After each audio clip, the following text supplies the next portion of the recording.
When we first talked about this idea of showing this film as part of our effort to launch this new campaign, somebody kicked this idea around of coming here and doing it in this big room, and I said, no, well, you know, we get 30 or 40 people to come see a movie about dams and rivers, we'll be lucky. So thankfully wiser heads prevailed, and you guys came out on a snowy, cold night, icy cold out there. So thanks for your interest, thanks for your concern for rivers and dams and fish. And it's exciting, it's encouraging, thank you. Happy to have you here. Oh, it's up. I said we have a few minutes while we get this up, but it's working. I'm going to try to take some of that story and relate it to Long Island, but it's a powerful film. I hope you're as moved by it as I am. I've seen it a few times. It gets me every time. There's some great lines there. Especially that one scene about with the salmon in the base of the dam. I wrote this down. Banging their head against the wall of concrete, trying to go upstream. I just find that very powerful. It's something that I'm going to get to that happens here in Long Island. Just to get this out of the way, for those of you, I think I heard somebody say, just anybody making plans to get out to the garage tonight, look for some ropes and some old paint. And we can't condone the vandalism, but we like the enthusiasm.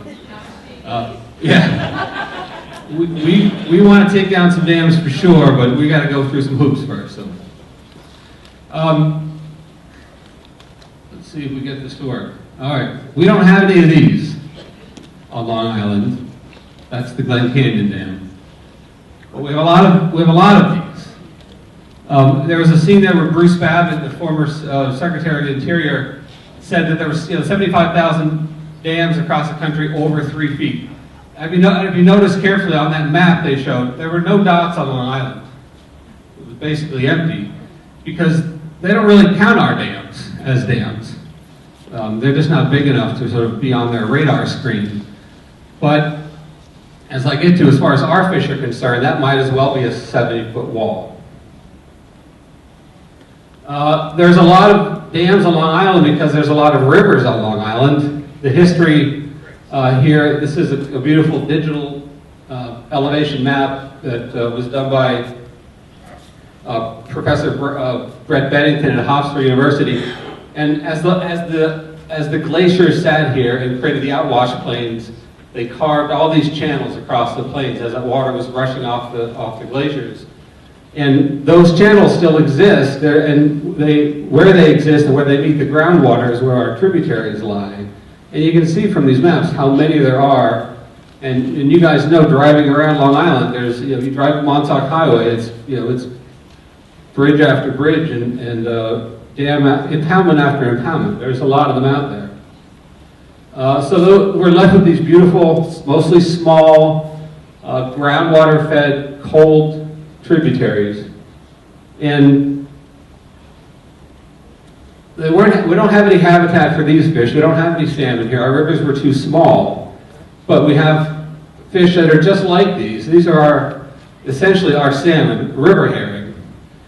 These are fish with almost the exact same lifestyle. These are fish that spend most of their lives out in the ocean, in the continental shelf, and they, like salmon, are trying to migrate upstream to spawn.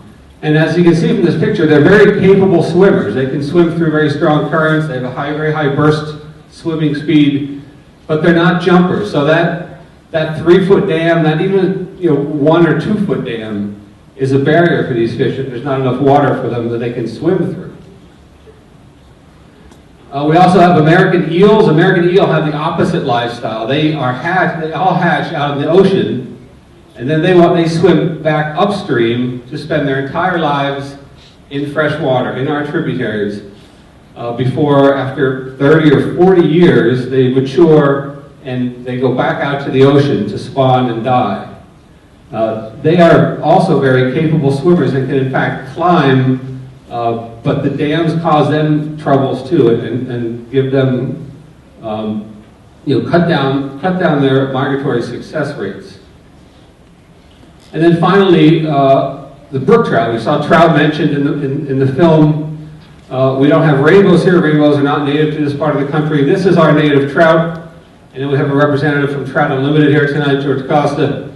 We're trying to bring these fish back too. These fish don't fully split their life cycle between fresh and salt water, but they are what are called semi-diagamous. So they live and hatch mostly in fresh water, but they can go out to the ocean, or out to the estuary, not the ocean, to feed, which is part of why they get so big here on the South Shore. And sea run brook trout were part of what made places like the Connecticut River popular fishing destinations, because these brook trout would go out there in the estuary, feed, get really big, and come back in to be caught. So again, these fish are not capable of jumping over dams, and they are permanently blocked by our off-the-radar dams here in Long Island. Why do we have so many dams?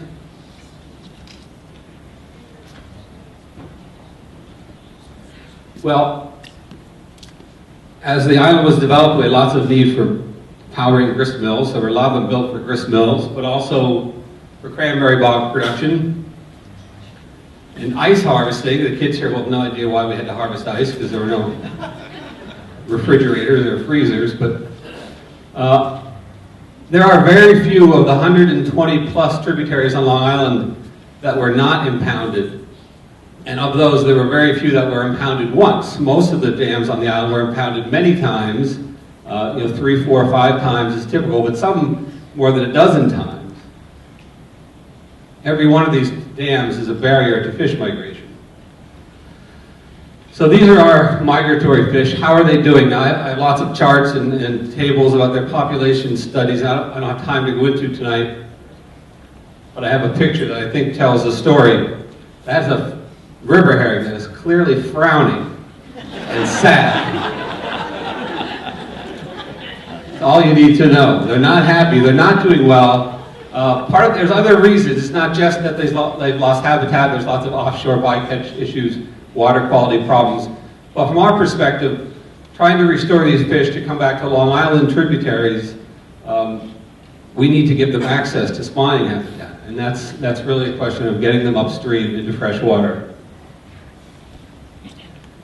Why do we care about these fish? You may say, you got these eels, they're not so attractive. You got these little foot-long river herring. What's the big deal? The big deal is that these fish are a very important part of our coastal ecosystem. The fact that they move from the ocean into the estuaries into the rivers, is part of why they're important, because they're transferring energy, ocean energy, upstream, and this is a small sampling of the things that feed on them. If you want to go out and catch striped bass or bluefish, you should care about these fish. If you want to go out and film, take pictures of seals or ospreys, you should care about these fish. They're a very central part of what makes Long Island's coastal ecosystem work. So what are we doing about it? We're launching this project on the Long Island River Revival Project. I'm going to try to go through this quickly. Just as an aside, there was one of our recent emails said the tonight was going to feature a film and a lecture. I'm assuring you I have no intentions of giving a lecture here tonight. I'm trying to rush through this, as I know it's a long program, but there's two key parts to our River Revival project. The first part is kind of a wonky document strategy, the restoration strategy. It runs 20 or 25 pages long. It gives lots of background on our migratory fish, details on the tools available, fish ladders, dam removals, things like that. And we've identified in every town on Long Island 2, 3, 4, sometimes 5 locations that we think are priority sites, that are places where we think these restoration projects should happen, where they're realistic sites, where the work can be done. And we've identified recommended actions for all of these locations. So the idea is to get this document in the hands of our municipal leaders, our citizen activists, and really it's a roadmap for restoring migratory fish across the island to levels that will help support this coastal ecosystem. And so what do we want to do? We want to take these dams and we want to do more of this. We want to get fish past these dams with fish ladders. This is an Alaskan steep pass. We want to build what are called nature-like fishways. This is a fish ladder on the Peconic River out in Grangeville Park. So that there was a spillway there, that site, and now fish can swim right up that sort of creek-like fish ladder. And this is a scene we're trying to bring to Long Island. I mean, we're not going to get to our restoration goals with fish ladders and fishways. This is sort of the elephant in the room are the dams. We need to start talking about undoing this legacy of dams. Out west, they talk about removing dams that are generating power and helping irrigate farms. Our dams, we're not harvesting cranberries. We don't need to collect ice anymore, and we don't need power. We don't need grist mills. So these dams are legacy dams. Really, I mean, they have some purposes. They're parts of our community in many ways. People enjoy the views. There's some fishing and boating on them, but for the most part, they're not serving their original purpose. The other piece of this restoration project relates to not just fish passage, but the streams themselves. It's part of, I like to say, sort of bringing these streams back to the communities. So many of our tributaries have been, if not completely buried in places, fenced off, marginalized, and forgotten about. It's a very exciting project right up the road here in Bayshore at the First Baptist Church, where the church and the Islip Arts Council and some other community members, including the Barbash family, are looking at trying to create a garden there and then restore some of the stream side there and get rid of some of the invasive plants, renaturalize the stream, and we want to see more of these projects advanced around the island as well. So the second key component of the restoration strategy is this map, the River Revival Project map. We have mapped every tributary on the island, well, in Nassau and Suffolk counties at least. We've shown in red and green which segments of these tributaries are accessible to migratory fish and which sections are not.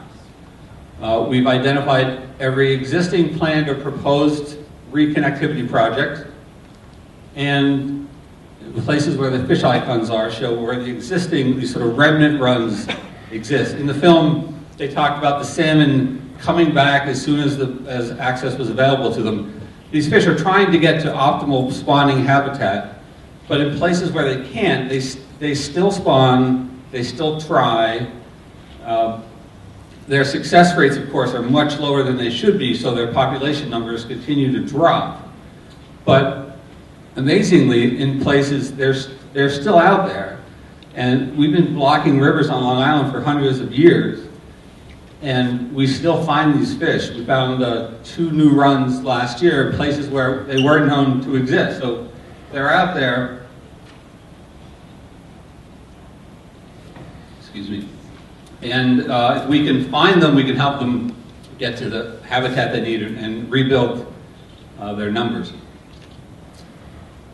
There's a lot of work went into this map. I just want to say this is not just Seatuck that did this. We have a group. This is we have a diadromous fish work group on Long Island. A lot of partners have been involved, primarily including the Peconic Estuary Program, Allison and her team, the Long Island Sound Study. So those are the 2 big national estuary programs, and many other organizations, including, I mentioned Trout Unlimited here tonight, the Nature Conservancy here tonight. And on our side, on Seatuck side, a shout out to our team, John Turner, Byron Young, and Maureen Dunn, who worked on this. And then the two young women, Stacy Rice and Jessica Ensman, who did the sort of detailed behind-the-scenes GIS work on this map. They put a lot of time into this. It's a beautiful effort. They are going to be happy not to hear from me for a few days or weeks with emails and texts that start with yikes or help or we've had a lot of communication over the past couple weeks trying to get this map ready. So thanks. Stacy is actually not here. She's upstate. They had 3 feet of snow, and I guess that's an excuse not to drive down to Long Island. But Jessica's here. Where's Jess? Oh, she's up top. Thank you, Jess.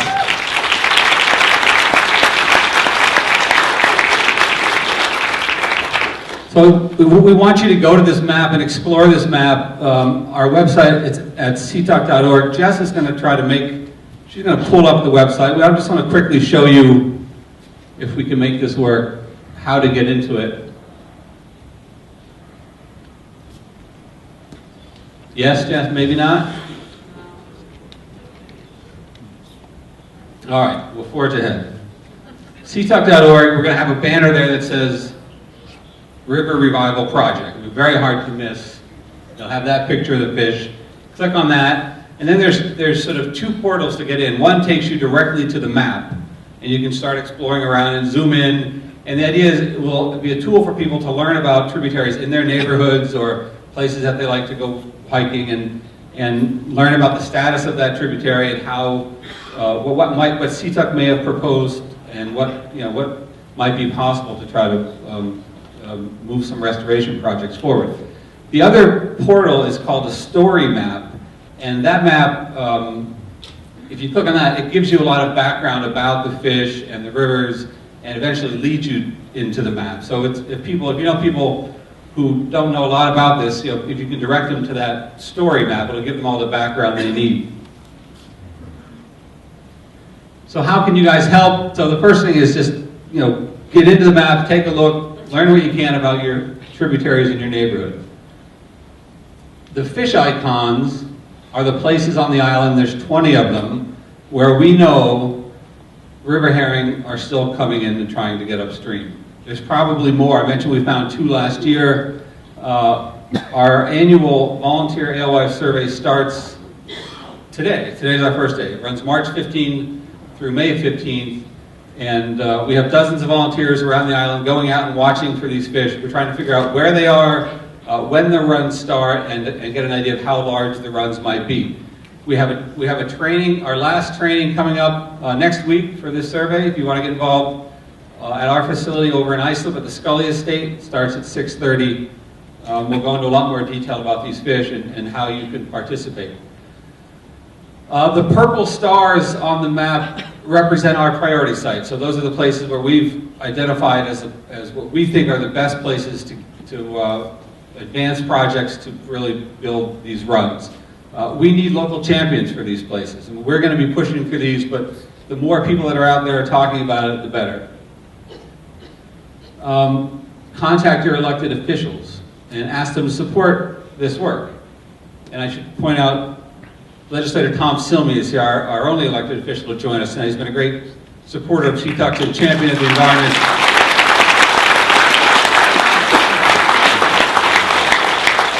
He's going to help us advance some of these projects around Suffolk County. And then finally, just get involved with Seatuck. Help us do more to revive Long Island's rivers. That's all I have. Thank you. Thanks for coming.